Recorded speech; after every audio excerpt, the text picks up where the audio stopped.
Shalom Bapak Ibu Saudara-saudari yang dikasihi dan mengasihi Tuhan.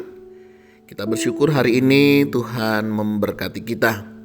Sebelum kita membaca dan merenungkan firman Tuhan, mari kita berdoa. Tuhan, terima kasih, kami bersyukur hari ini Engkau memberkati kami. Kami bersyukur Engkau menjaga, memelihara dan senantiasa menjagai kami. Terima kasih ya Tuhan. Hari ini kami ada sebagaimana kami ada semua karena berkat kemurahan-Mu. Sebentar kami akan membaca dan merenungkan firman-Mu. Berfirmanlah dan biarlah kami mengerti apa yang menjadi kehendak-Mu di dalam hidup kami. Kami berdoa di dalam nama Tuhan Yesus Kristus. Haleluya. Amin. Ayat bacaan kita hari ini terambil di dalam Efesus pasalnya yang keempat, ayatnya yang ke-32. Tetapi hendaklah kamu ramah seorang terhadap yang lain, penuh kasih mesra dan saling mengampuni, sebagaimana Allah di dalam Kristus telah mengampuni kamu. Amin. Demikian firman Tuhan. Mari kita merenungkannya.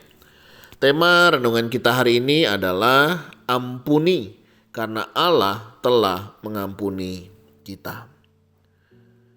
Hidup itu sulit. Kita semua sudah mengetahuinya sekarang.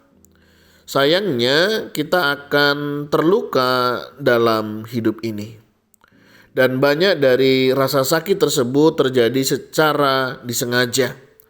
Akibat langsung dari apa yang orang lain lakukan terhadap kita. Atau katakan tentang kita.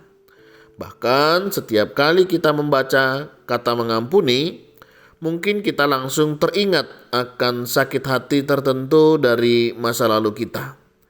Masih segar dalam ingatan kita bagaimana kita telah disakiti sangat dalam. Saat seseorang menyakiti kita, seringkali sulit untuk mempertimbangkan mengampuninya.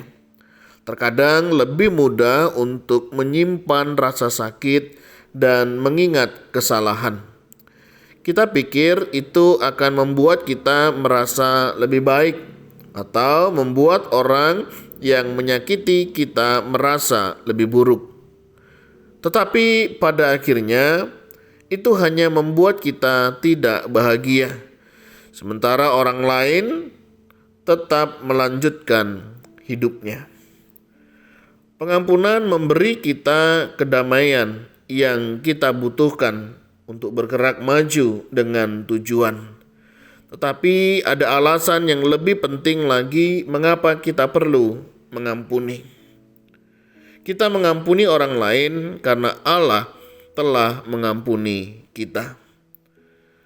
Alkitab berkata dalam Efesus 4 ayatnya yang ke-32. Tetapi hendaklah kamu ramah seorang terhadap yang lain, penuh kasih mesra dan saling mengampuni, sebagaimana Allah di dalam Kristus telah mengampuni kamu. Memikirkan betapa Allah telah mengampuni kita akan membantu kita menjadi lebih mengampuni orang yang telah menyakiti kita.